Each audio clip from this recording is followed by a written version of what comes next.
যার বক্তব্য শোনার জন্য সেই সকাল থেকে অধীর আগ্রহে অপেক্ষা করেছেন। আজকের এই দ্বিবার্ষিক কাউন্সিল অধিবেশনের প্রধান অতিথি আমাদের প্রিয় নেতা, যাকে ঘিরে বাংলাদেশের মানুষ স্বপ্ন দেখছে, বাংলাদেশ জাতীয়তাবাদী দলের ভারপ্রাপ্ত চেয়ারম্যান জনাব তারেক রহমান এখন বক্তব্য রাখবেন জনাব তারেক রহমান। ধন্যবাদ দুলু সাহেব। বিসমিল্লাহির রহমানির রহিম। ঠাকুরগাঁও জেলা বিএনপি সম্মেলন অনুষ্ঠানের সম্মানিত সভাপতি মুক্তিযোদ্ধা নূর করিম, মঞ্চে উপস্থিত সম্মানিত আজকের এই জেলা সম্মেলনের উদ্বোধক জনাব মির্জা ফখরুল ইসলাম আলমগীর, উপস্থিত কেন্দ্রীয় নেতৃবৃন্দ এবং আমার সামনে উপস্থিত ঠাকুরগাঁও জেলার কাউন্সিলর বৃন্দ, আজকের এই সম্মেলন অনুষ্ঠানের কাউন্সিলর বৃন্দ সহ অন্যান্য অঙ্গ ও সহযোগী সংগঠনের প্রিয় ভাই ও বোনেরা এবং সহকর্মীবৃন্দ, আসসালামু আলাইকুম। আজকে বেশ অনেকদিন পরে আবার এই মাঠে আপনাদের সাথে দেখা হলো আমার। এই মাঠে খুব সম্ভব আরও বেশ কিছু আমাদের দলীয় প্রোগ্রামের স্মৃতি আছে আমার কাছে। আমরা 2005 সালে প্রথম যখন ইউনিয়ন সম্মেলন আমাদের শুরু করি, তৃণমূল সম্মেলন যখন শুরু করি, খুব সম্ভবত বোধহয় এই মাঠে হয়েছিল অনুষ্ঠানটি। এর বাইরেও বিভিন্ন সময় প্রায় প্রতি বছরই দুস্থ মানুষের জন্য শীতকালে আমরা দলের পক্ষ থেকে কম্বল বিতরণ অনুষ্ঠান করতাম। খুব সম্ভবত এই মাঠেই হয়তো হয়েছে, আর তা না হলে বোধহয় পাশে একটি স্কুল আছে, বোধহয় সেই স্কুল মাঠেও হয়েছে অনুষ্ঠানগুলো। প্রিয় সহকর্মীবৃন্দ, প্রিয় কাউন্সিলর বৃন্দ, আজকে এই জেলা সম্মেলন উপলক্ষে আজকে প্রায় 808 জন কাউন্সিলরের উপস্থিতি সহ আরও বহু বিএনপি এবং সহযোগী সংগঠনের সহকর্মীবৃন্দ এখানে আজকে আপনারা উপস্থিত আছেন। এই যে আজকে আমরা এই অনুষ্ঠানটি এখানে করলাম, বা এই পুরো প্রক্রিয়াটি যে সম্পন্ন করলাম, কেন করলাম তার খুব সংক্ষেপে যদি আমরা দেখি, তার কারণ হচ্ছে এই জন্য এই অনুষ্ঠানটি আমরা করলাম, কারণ এই দলটি আমাদের যে প্রিয় দল বাংলাদেশ জাতীয়তাবাদী দল, বাংলাদেশের জনগণ যাকে সংক্ষেপে বিএনপি হিসাবে চেনে, এই দলটি একটি প্রক্রিয়ার মাধ্যমে গঠিত হয়েছে। এই দলের সংগঠনের বা এই দলের সাংগঠনিক যে ভিত্তি আছে, এই ভিত্তিটি একটি প্রক্রিয়ার মাধ্যমে গঠিত হয়েছে। হ্যাঁ, হয়তো আমরা বিভিন্ন বাস্তব পরিস্থিতির কারণে কোনো কোনো জায়গায় হয়তো আমরা এই প্রক্রিয়াটি সম্পূর্ণভাবে সম্পন্ন করতে পারি না। তারপরেও আমাদের চেষ্টা থাকে যে দলের গঠন প্রক্রিয়া যেন একটি প্রসেসের মাধ্যমে, একটি প্রক্রিয়ার মাধ্যমে গঠিত হয়। এবং কি সেই প্রক্রিয়াটি? সেই প্রক্রিয়াটি হচ্ছে একটি গণতান্ত্রিক প্রক্রিয়ার মাধ্যমে, অর্থাৎ দলের যারা তৃণমূল পর্যায়ের নেতা কর্মী আছেন, তারা তাদের উপরের স্তরের নেতৃত্বকে মতামতের ভিত্তিতে বা গণতান্ত্রিক একটি উপায়ের মাধ্যমে বাছাই করবেন।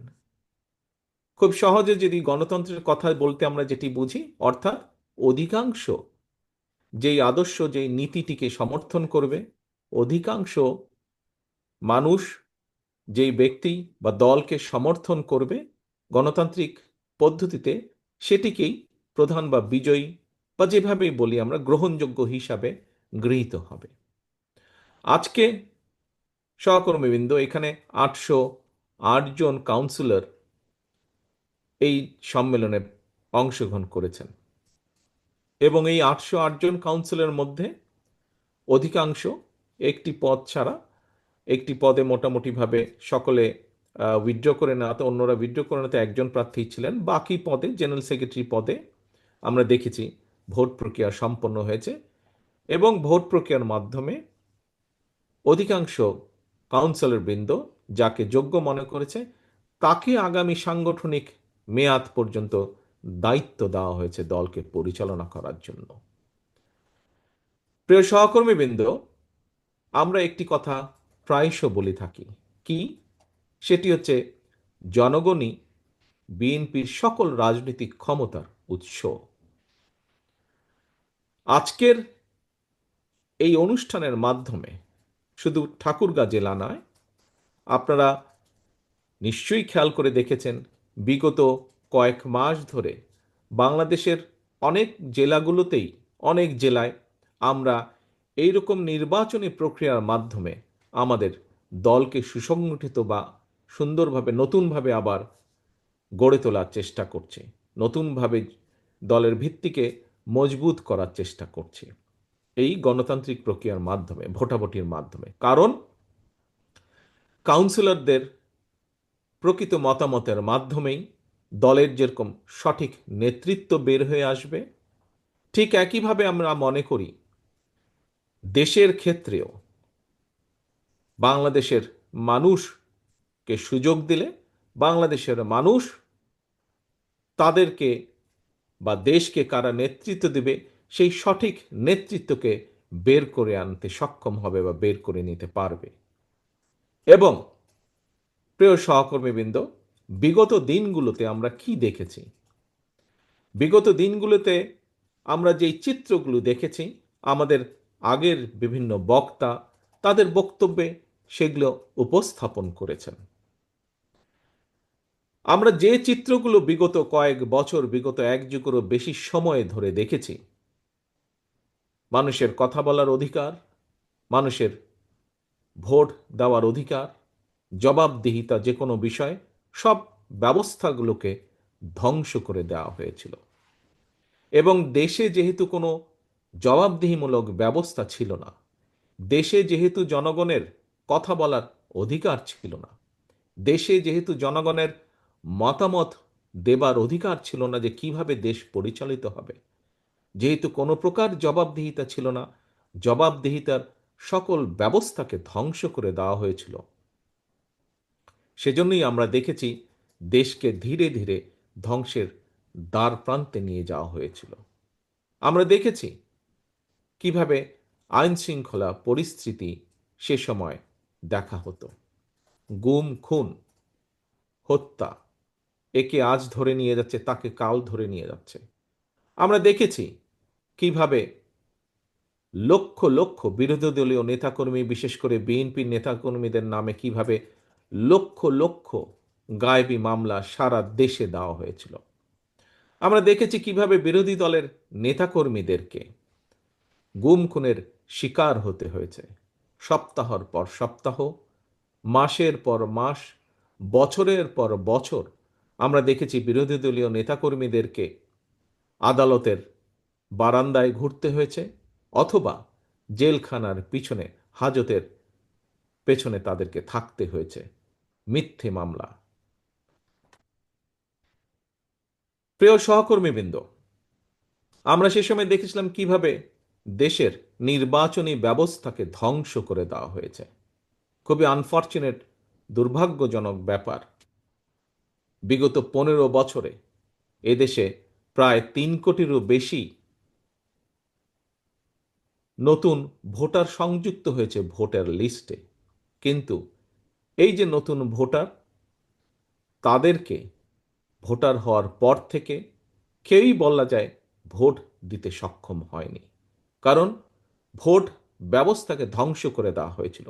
সেই 14 সাল বলুন, 18 সাল বলুন, 24 সাল বলুন, প্রত্যেকটি ক্ষেত্রে এখানে উপস্থিত প্রতিটি মানুষ আপনারা সাক্ষী আছেন কিভাবে, শুধু বিএনপির নেতাকর্মী হিসাবেই আপনারা সাক্ষী নন, আপনারা দেশের একজন সাধারণ নাগরিক হিসাবে পর্যন্ত আপনারা সাক্ষী আছেন কিভাবে সেই গণতান্ত্রিক ব্যবস্থা বা ভোট ব্যবস্থাকে ধ্বংস করে দেওয়া হয়েছিল। অর্থাৎ দেশে মানুষের কথা বলার অধিকার, ভোটের অধিকারকে কিভাবে ধ্বংস করে দেওয়া হয়েছিল। যখন এই দুটো ব্যবস্থাকে ধ্বংস করে দেওয়া হয়েছে, এর রিয়াকশন হিসাবে প্রত্যেকটি জায়গায়, সেটি শিক্ষা ব্যবস্থা বলুন, অর্থনৈতিক ব্যবস্থা বলুন, যাই বলুন না কেন, সমাজের বিভিন্ন ব্যবস্থা বলুন, প্রত্যেকটি ব্যবস্থা ধ্বংস করে দেওয়া হয়েছিল। প্রিয় সহকর্মীবৃন্দ,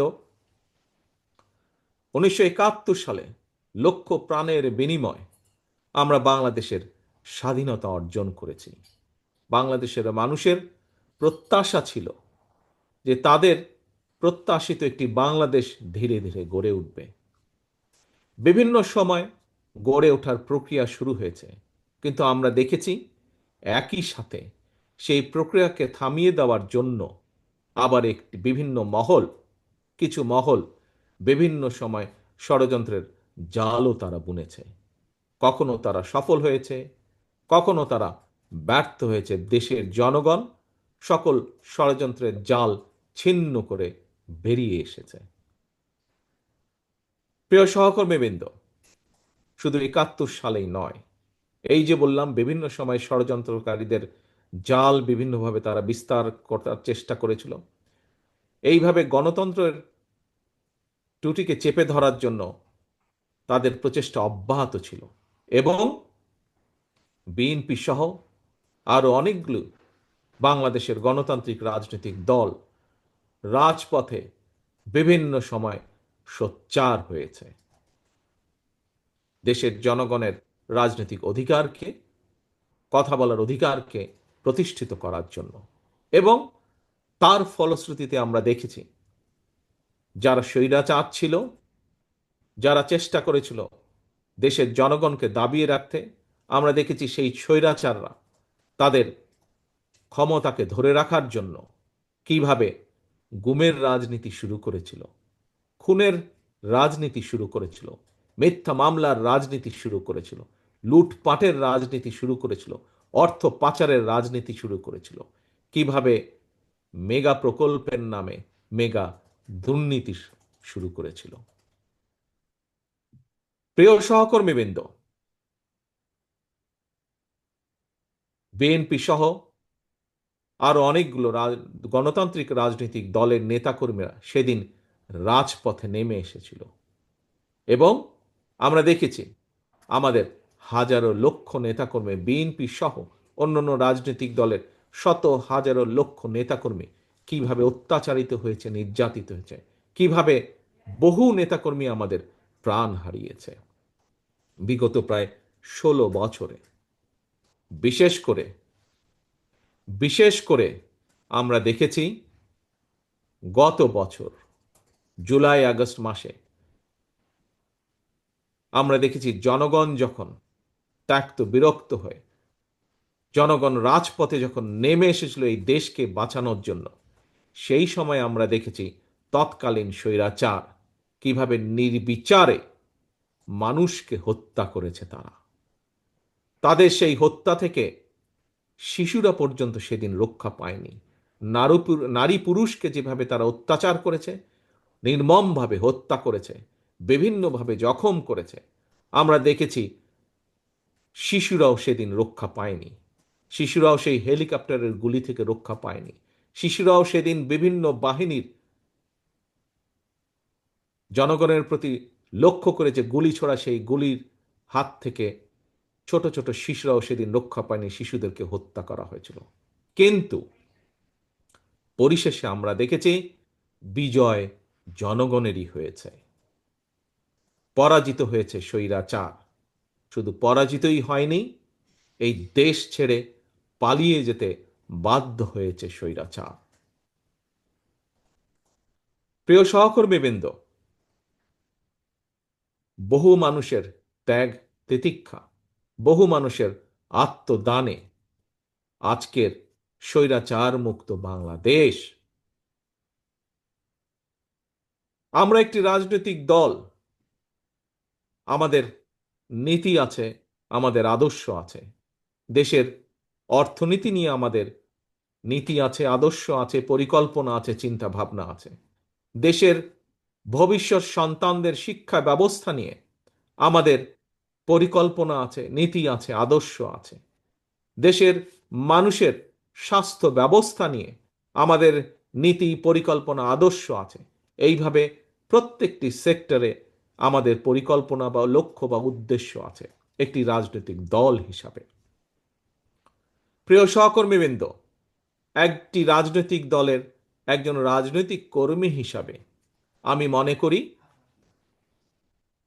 যে গণতান্ত্রিক রাজনৈতিক দলগুলো আছে বাংলাদেশে, তাদের হয়তো প্রত্যেকেরই আমাদের মতন এইরকম বিভিন্ন সেক্টর নিয়ে যার সাথে জনগণের ভালো মন্দ জড়িত, সেই সকল সেক্টর নিয়ে তাদের নিশ্চয়ই লক্ষ্য উদ্দেশ্য বা পরিকল্পনা আছে। প্রিয় সহকর্মীবৃন্দ, আমরা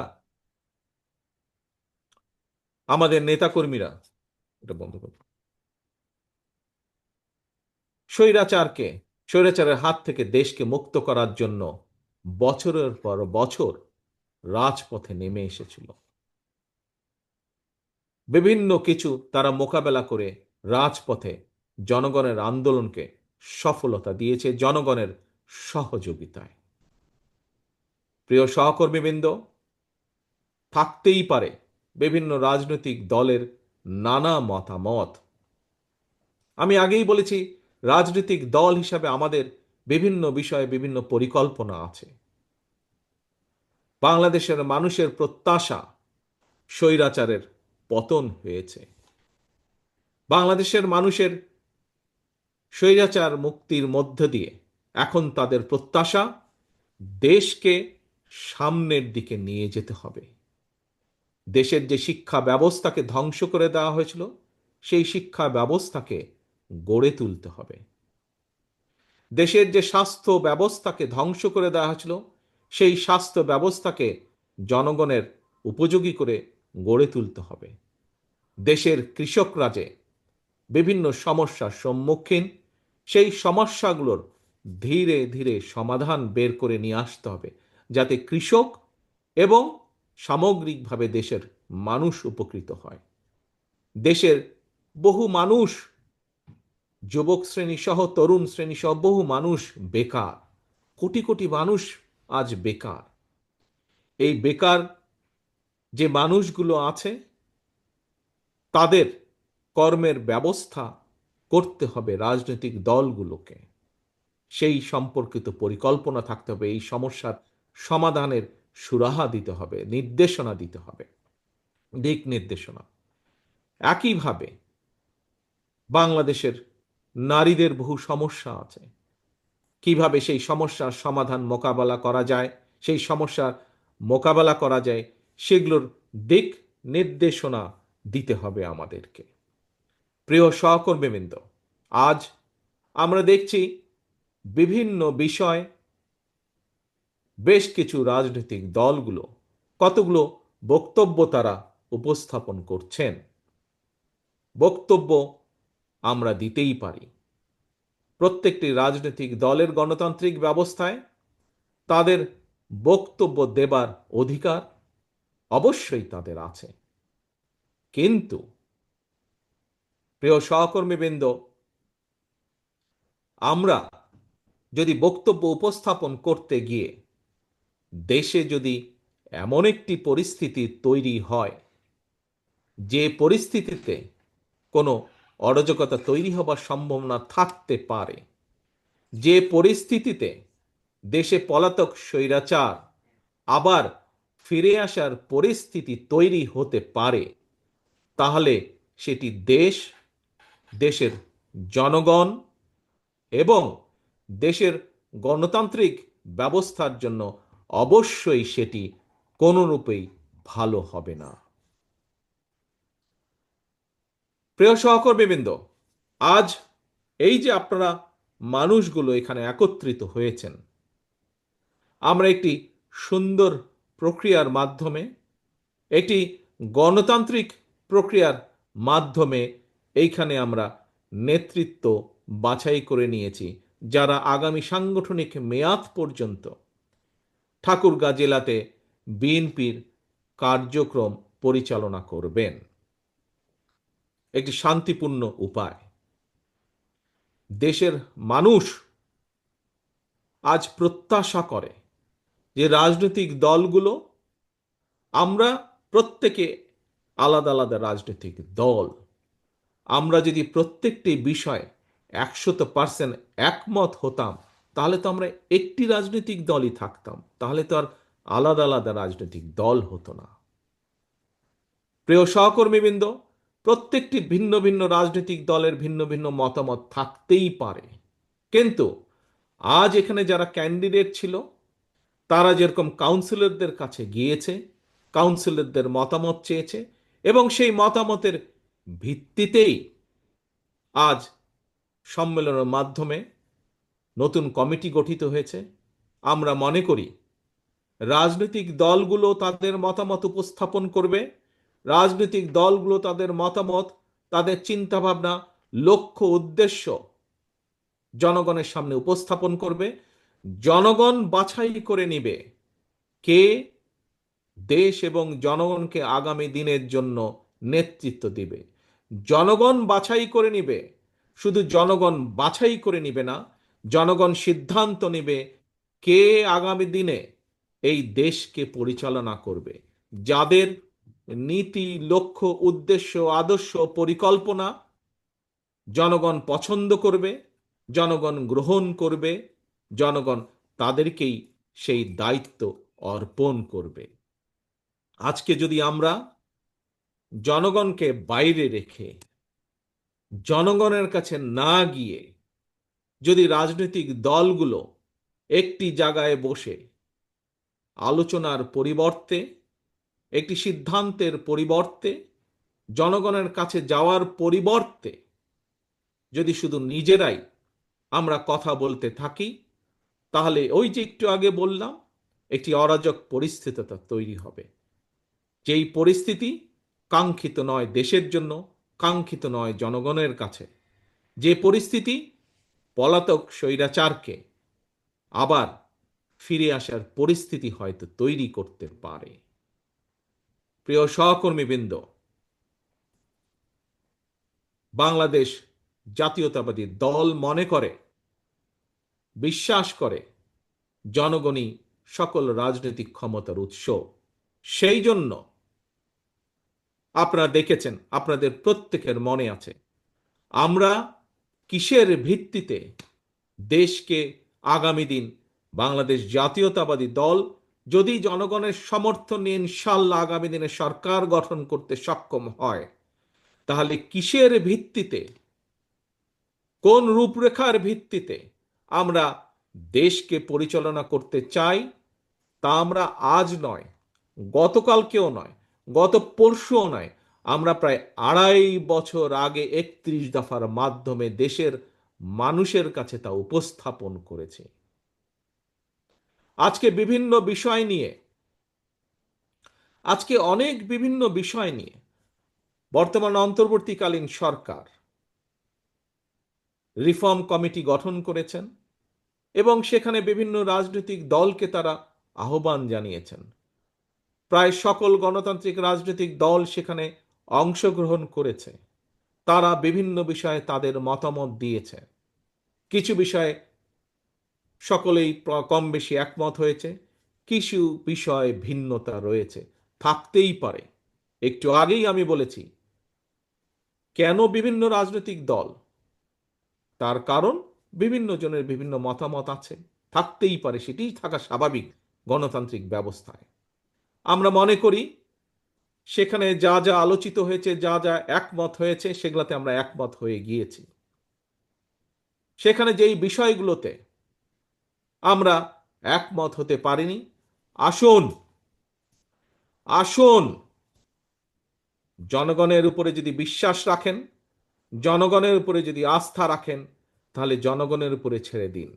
আপনার নীতি, আদর্শ, আপনার লক্ষ্য, উদ্দেশ্য জনগণের সামনে উপস্থাপন করুন।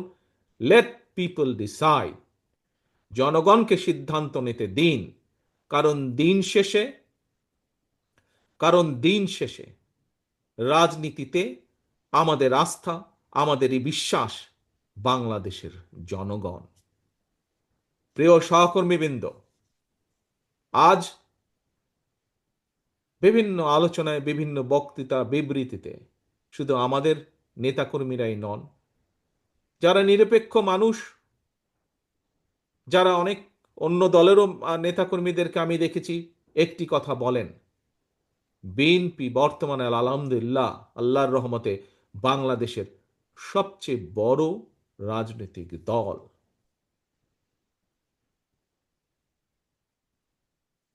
সবচেয়ে বড় রাজনৈতিক দল হিসাবে আমি প্রথমেই কৃতজ্ঞতা প্রকাশ করি এই দেশের মানুষের কাছে, এই দেশের জনগণের কাছে। কারণ জনগণের সমর্থন না থাকলে অবশ্যই কোনো রাজনৈতিক দল বড় হতে পারে না।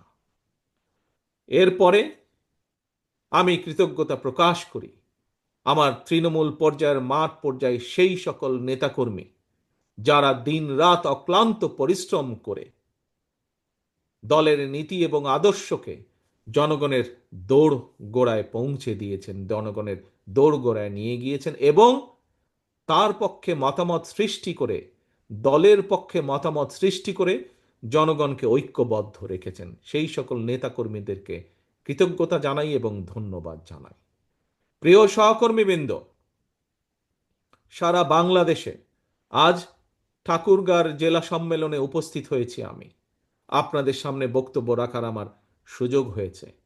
এই মুহূর্তে আপনাদের এই অনুষ্ঠানের মাধ্যমে এবং আপনাদের মাধ্যমে সারা বাংলাদেশের শহীদ জিয়া এবং দেশনেত্রী খালেদা জিয়ার প্রতিটি সৈনিকের কাছে একটি কথা আমি তুলে ধরতে চাই। আপনারা প্রত্যেকেই এক একজন পোড় খাওয়া রাজনৈতিক কর্মী। নিশ্চয়ই আপনারা বুঝতে পারছেন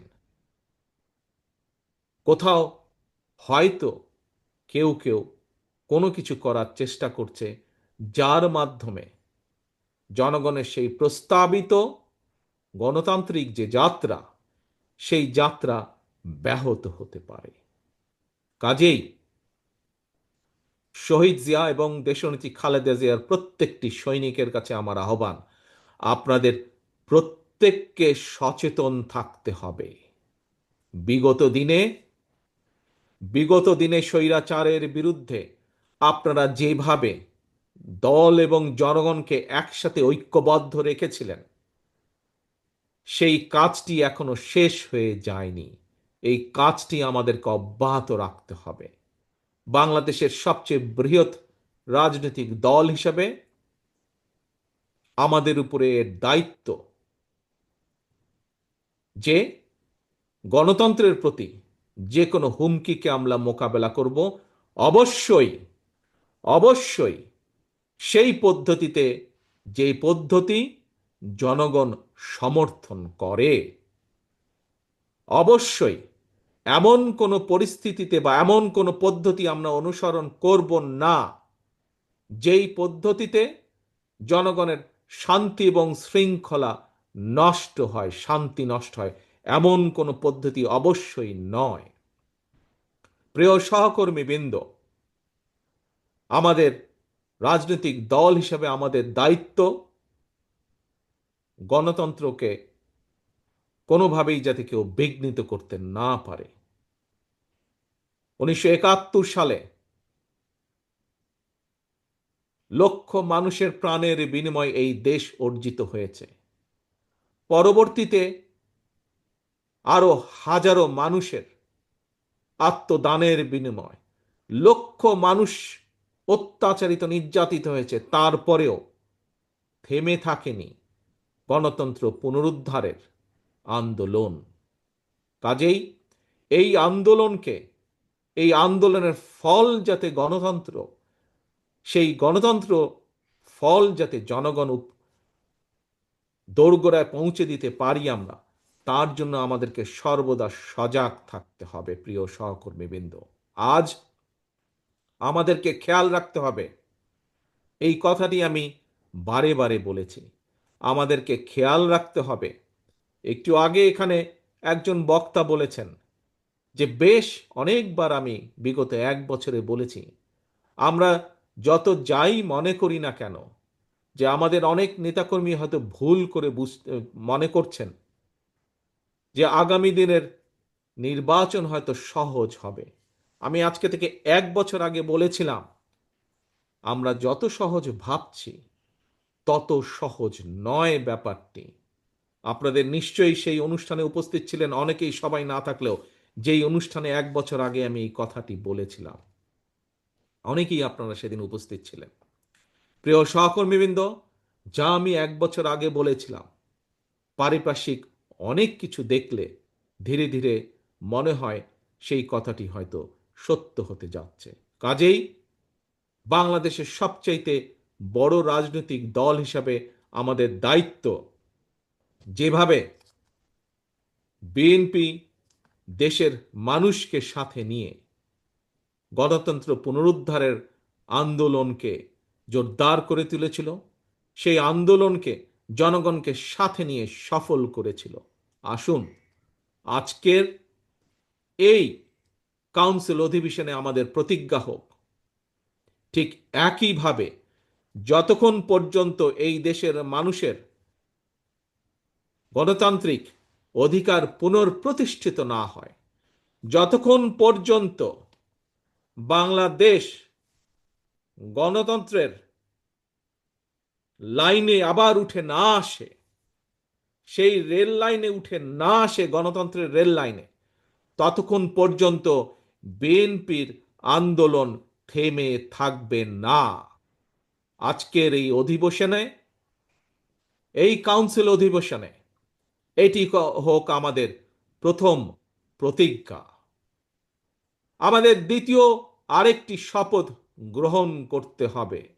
প্রিয় সহকর্মীবৃন্দ, কি সেই শপথ? এখানে আজকে আমাদের অনুষ্ঠানের উদ্বোধক জনাব মির্জা ফখরুল ইসলাম সাহেব একটু আগে বলেছেন যে এই সেই মাঠ, যে মাঠে আমাদের নেতা শহীদ রাষ্ট্রপতি জিয়াউর রহমান বক্তব্য রেখেছিলেন। এখানে বহু মুরব্বী নেতৃবৃন্দ উপস্থিত আছেন। আপনাদের নিশ্চয়ই অনেকের মনে আছে শহীদ রাষ্ট্রপতি জিয়াউর রহমান কিভাবে খাল খননের মাধ্যমে দেশের খাদ্য উৎপাদন দ্বিগুণ করেছিলেন, দেশে উৎপাদনের রাজনীতি শুরু করেছিলেন, কলকারখানা থেকে শুরু করে আরো অনেক কিছু, যার মাধ্যমে দেশ একটি উন্নয়নের দিকে ধীরে ধীরে ধাবিত হচ্ছিল। প্রিয় সহকর্মীবৃন্দ, ঠাকুরগাঁও জেলার বিএনপি সহকর্মী বৃন্দ, বিএনপি এবং সকল অঙ্গ সহযোগী সংগঠনের উপস্থিত সহকর্মী বৃন্দ সহ সমগ্র বাংলাদেশে বিএনপি সহকর্মী বৃন্দ, বাংলাদেশের সবচেয়ে বড় রাজনৈতিক দল হিসাবে আমাদের আরেকটি অত্যন্ত গুরুত্বপূর্ণ এবং পবিত্র দায়িত্ব হচ্ছে এই বাংলাদেশকে আবার পুনর্গঠন করা, এই বাংলাদেশকে আবার ধীরে ধীরে গড়ে তোলা, বাংলাদেশের মানুষের প্রত্যাশা অনুযায়ী, যার রূপরেখা আমরা 2 বছর, 2.5 বছর আগে 31 দফা রূপরেখার ভিতরে দিয়েছি। প্রিয় সহকর্মীবৃন্দ, আসুন আজকে আমরা তাহলে দুটি শপথ আমরা গ্রহণ করি এই কাউন্সিল অনুষ্ঠানে। এক, যে কোনো মূল্যে যতক্ষণ পর্যন্ত আমাদের প্রিয় মাতৃভূমি বাংলাদেশ গণতন্ত্রের যাত্রায় ফিরে না আসবে, গণতন্ত্রের রেল লাইনে চলা শুরু না করবে, ততক্ষণ পর্যন্ত বিএনপি শহীদ জিয়া, খালেদা জিয়ার প্রত্যেকটি নেতা কর্মী অতন্দ্র প্রহরীর মতন জেগে থাকবে এবং গণতন্ত্র পুনরুদ্ধারে কাজ করবে। এই হলো এক। দ্বিতীয় শপথ হচ্ছে ইনশাল্লাহ জনগণের প্রত্যাশিত যে নির্বাচন আগামী দিনে, সেই প্রত্যাশিত নির্বাচনের মাধ্যমে বাংলাদেশ জাতীয়তাবাদী দল বিএনপি জনগণের রায় সরকার গঠনে সক্ষম হলে ইনশাল্লাহ আমরা আমাদের সেই 31 দফা আলোকে এবং বাংলাদেশের জনগণের প্রত্যাশিত যে বাংলাদেশ, সেই বাংলাদেশ গড়ে তোলার জন্য আমাদের জীবন বাজি রেখে আমরা কাজ করব ইনশাল্লাহ। এই দুইটি হোক আজকে আমাদের এই কাউন্সিল অনুষ্ঠানের শপথ। প্রিয় সহকর্মীবৃন্দ, সামনের দিনে আমাদের তাহলে ইম্পর্টেন্ট কাজ হচ্ছে দুটো। এক, যে কোনো মূল্যে বাংলাদেশের বিরুদ্ধে ষড়যন্ত্রকে রুখে দিয়ে গণতন্ত্রকে প্রতিষ্ঠা করা। 2, যে কোনো মূল্যে বাংলাদেশকে জনগণের প্রত্যাশা অনুযায়ী সেই সুন্দর দেশটি গড়ে তোলা। সবাই আমার সাথে একমত দেশ গড়ে তোলার জন্য? আসুন আমাদের রাজনীতি, আজকের রাজনীতির অন্যতম প্রধান লক্ষ্য হোক, অন্যতম মূল লক্ষ্য হোক, আমরা জনগণের প্রত্যাশিত বাংলাদেশ গড়ে তুলব ইনশাআল্লাহ। আল্লাহ হাফেজ। বাংলাদেশ জিন্দাবাদ। বাংলাদেশ জাতীয়তাবাদী দল জিন্দাবাদ। আসসালামু আলাইকুম।